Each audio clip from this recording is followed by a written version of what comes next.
मंडळी 1989चा काळ आणि या 1989च्या काळामध्ये एक हिंदी चित्रपट येऊन गेला होता श्रीदेवीचा चालबाज. अंजू आणि मंजू अशी काहीतरी नावं असावीत आणि ही एक खूपच सालस गोंडस दिसणारी पोरगी आणि दुसरी म्हणजे अगदीच चक्केपंजे करणारी, दारू बिरू पिणारी, मजा करणारी, धूम करणारी पोरगी, असे दोन रोल श्रीदेवीने त्यामध्ये केलेले होते. मला वाटतं एकाचा एक सन्नी देओल आणि दुसरा तो दक्षिणात्य सुपर हिरो रजनीकांत, अशी दोघं त्यात असावीत. त्यात श्रीदेवीच्या बदलत्या छटा या फार इंटरेस्टिंग आहेत आणि म्हणूनच या चित्रपटाला चालबाज असं नाव दिलेलं होतं. तुम्ही म्हणाल आता काय चित्रपटावर बोलायला सुरुवात केली काय? नाही हो, आपलं हिंदी मराठी डिवाईन एवढंच बस झालं, बाकी आपल्याला चित्रपटाचं अनालिसिस करायचं नाही आहे. मला चालबाजची आठवण यासाठी झाली की दोन वेगवेगळी रूपं दाखवणारी श्रीदेवी जशी चित्रपटामध्ये असते तशी दोन वेगवेगळी रूपं दाखवणारी राजकारणातील एक स्त्री पण असू शकते. आणि इथे मला उदाहरण द्यायचं असेल तर ते मी सुप्रिया शरद पवार उर्फ सुळे यांचं देईन. तुम्ही म्हणाल क्या कुलकर्णी आज कुछ नया? हो, सुप्रियाताईंनी दीर्घकाळानंतर एक प्रेस कॉन्फरन्स घेतली. सुप्रियाताई जेव्हा प्रेस कॉन्फरन्स घेतात ना तेव्हा ती फार मजेशीर असते. म्हणजे त्या असा खूपच एकतर अज्ञानी असल्याचं आवांतात, खूप सज्जन असल्याचं दाखवतात आणि मग बेरकेपणाने त्या ज्या बोलत जातात त्यावरून फार मजा येते. त्या नाही का मागे एकदा म्हणाल्या होत्या की आपल्या पांडुरंगाला मी खाते बाबा, आपल्या पांडुरंगाला सगळं चालतं वगैरे वगैरे. या सगळ्या चतुर्थीला मटण फार गोड लागतं वगैरे, इतक्या शांतपणे आणि व्यवस्थित त्या सांगतात ना की लोकांना ते पटायला लागतं. कधी कधी ते अचानक भयंकर मोठा रोल पण घेतात. लेक कोणाची आहे, सोडणार नाही वगैरे वगैरे असलं बोलतात त्या. या सुप्रिया सुळेंनी एक प्रेस कॉन्फरन्स घेतली आणि चालबाज मधल्या अंजू मंजू सारखी आपली दोन रूपं दाखवली. आता सुप्रिया सुळे देवेंद्र फडणवीसांना एकदा चांगलं म्हणत होत्या आणि एकदा वाईट म्हणत होत्या. जरा नीट समजून घेतलं पाहिजे. चांगलं म्हणण्यात सुद्धा गेम कसा आहे, मेख काय आहे हे समजलं पाहिजे. वाईट म्हणण्यात मेघ बिग काय नाही, ते वाईटच दाखवायचं असतं. पण देवेंद्र फडणवीसांना वाईट न म्हणता वाईट ठरवणं हे एक विशेष खूबी आहे सुप्रिया सुळेंची. सुप्रिया सुळेंनी प्रेस कॉन्फरन्स घेतली आणि सातारच्या प्रकरणावर भाष्य केलं. लोकशाहीत अशी गुंडागर्दी जर होणार असेल तर त्याच्या पुढे ताकदीने लढण्याची गरज आहे. आज हा साताऱ्याचा विषय, उद्या 10 ठिकाणी होईल आणि हे करणंच चुकीचं आहे. म्हणजे मी शंभू राजेजींनाही फोन करणार आहे आणि मकरंद पाटलांना मी ऑलरेडी फोन करून सगळी माहिती घेतलेली. तर मकरंद पाटील आणि शंभू राजेंना जर धक्काबुक्की झाली असेल तर ते दोघंही कॅबिनेट मिनिस्टर आहेत, त्याची पारदर्शक इन्क्वायरी झाली पाहिजे. आणि जर सरकारने त्यांना एक तर त्या सरकारचे भाग आहेत, म्हणजे ज्या सरकारमध्ये तुम्ही आहात तेच सरकार तुम्हाला धक्काबुक्की करतंय. ते पांडुरंगा काय दिवस बघायला लागतायत महाराष्ट्रामध्ये. आणि मित्र पक्षांना, त्यांचे मित्र पक्ष आहेत ना. म्हणजे मला आश्चर्य वाटतंय की एकीकडे तुम्ही सत्तेमध्ये एकत्र आहात आणि दुसरीकडे त्याच भावाला धाकट्या भाऊ तुम्हीच म्हणताय त्यांना. मी कुणाला धाकट्या बिकट्या समजत नाही, मी सगळ्यांना समान समजते. पण धाकट्या भावाला जर अशी धक्काधुक्की असेल तर आपल्याला सगळ्यांनाच आत्मचिंतन करायची वेळ आहे की महाराज. आता हे भाष्य काय होतं? बघा बाबा, तुमच्या लोकांना मारणं चाललंय, आता आमदारांनाही मारणं चाललंय, मंत्र्यांनाही मारणं चाललंय आणि तुम्ही गुपचूप मार खाताय. हे काही बरोबर नाही आहे. त्यांनी मार खायचा की नाही ठरवायला पाहिजे. आता मुळात पोलिसांनी मारलं नाही, ते पोलिसांनी मारल्याचं सुप्रिया सुळे सांगतात. धरपकड चालली आहे, ढकलून देणं चाललंय वगैरे वगैरे सगळं.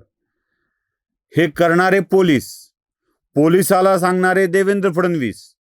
म्हणून देवेंद्र फडणवीसांसोबत तुम्ही राहायचं की नाही हे तुम्ही ठरवा. म्हणजे सुप्रिया सुळे देवेंद्र फडणवीसांना पूर्णतः खलनायक करण्याच्या तयारीमध्ये होत्या हे आपल्या लक्षात येतं. आता सुप्रिया सुळे फडणवीसांना वाईट न म्हणता फडणवीसांच्या मंत्रिमंडळात असलेल्या सहकार्यांना असं उचकवत होत्या असं काही करत होत्या की ते चिडतील, रागावतील आणि यात मोठी सांध पडेल फडणवीस आणि त्यांच्या मंत्र्यांच्या मध्ये, याची पूर्ण व्यवस्था बघत होत्या. हे फडणवीसांना वाईट न म्हणता त्यांना वाईट ठरवण्यातलं एक उत्तम उदाहरण म्हणता येऊ शकेल.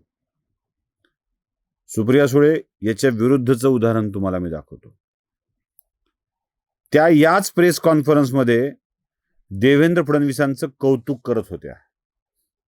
है की नाही आश्चर्य? एकनाथ शिंदेच्या माणसांना पोलिसांनी मारलं असं सांगून त्या फडणवीसांचा गेम करण्याचा प्रयत्न करत होत्या. तर आपल्याशी गद्दारी करून, असं त्यांना वाटतं, गेलेल्या रुपाली चाकणकराच्या गुरूंना पोलिसांनी अटक केली म्हणून देवेंद्र फडणवीसांना चांगलंही म्हणत होत्या.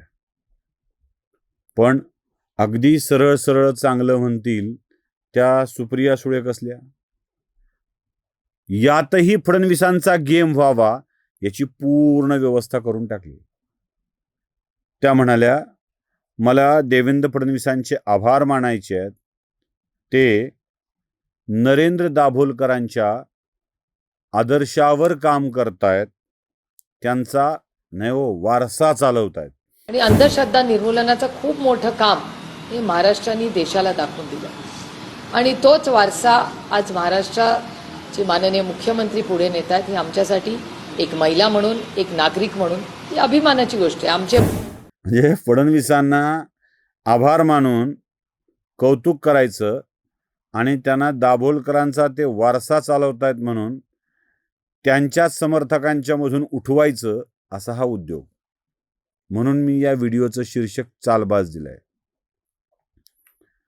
देवेंद्र फडणवीसांचे जेवढे समर्थक राज्यात असतील त्या सगळ्या समर्थकांना नरेंद्र दाभोलकर यांच्याविषयी प्रेम, आस्था असण्याचं कारण नाही.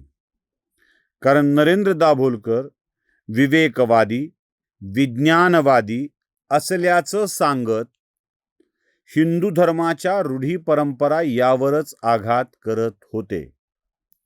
त्यांची ती अंधश्रद्धा निर्मूलन समिती ही नेहमी हिंदूंच्या श्रद्धेवरच घाला घालत होती. नेहमी हिंदूंच्या श्रद्धेवरच घाला घालत होती. कधी एखाद्या मुसलमान घालत होती काय, घालते आहे सुद्धा, फक्त दाभोलकरांच्या विषयात होते हा शब्द योग्यपणे वापरता येईल. मुसलमान धर्मातील पाखंडाविषयी ते कधी बोलले नाहीत. ख्रिश्चनांच्या तेलपाणी बाबाविषयी ते कधी बोलले नाहीत. म्हणजे कायदा करायचा तो सुद्धा फक्त हिंदू धर्मातले साधू संन्यासी कसे अडकतील या संबंधीचा कायदा करायचा. वाईट सगळ्याच धर्मात असतात या वाक्याचा वापर फक्त हिंदू धर्मातल्या साधूंना बडवण्यासाठी करायचा. हे आत्तापर्यंत नरेंद्र दाभोलकर आणि त्यांची अंधश्रद्धा निर्मूलन समिती काम करत आलेली आहे. हिंदुत्ववादी कार्यकर्त्यांच्या मनात दाभोलकरांच्या विषयी आदराची भावना नाही. या दाभोलकरांचा वारसा फडणवीस चालवतात असं सांगून सुप्रिया सुळेंनी फडणवीसांचं कौतुक करत गेम करण्याचा प्रयत्न केलाय. मग फडणवीसांनीही धन्यवाद सुप्रियाताई म्हटलं की त्यांच्यावर पेटून उठणारे लगेच सुरू करणार, बघा हे देवेंद्र फडणवीस काय करतायत, कसं बोलतायत, हे आता दाभोलकरांचा वारसा चालवायला लागलेत, त्यांच्या विचारावर चालायला लागलेत. हे सगळं फडणवीसांच्याच समर्थकांच्या तोंडून यावं यासाठी सुप्रिया सुळेंनी केलेली ही कृती आहे. म्हणूनच याचं शीर्षक चालबाज ठेवलंय. एकात विरोधी लोकांना उचकवून फडणवीसांना वाईट ठरवायचं आणि फडणवीसांना चांगलं म्हणून त्यांचीच माणसं त्यांच्या अंगावर घालायची. म्हणजे मित्रपक्षातील मंडळी विरोधात गेली पाहिजेत आणि स्वतःचे समर्थक देखील विरोधात गेली पाहिजेत. ही चाल सुप्रिया सुळेंनी वापरल्यामुळं या व्हिडिओचं शीर्षक ठेवलंय चालबाज. नमस्कार. जागृतीचा विधायक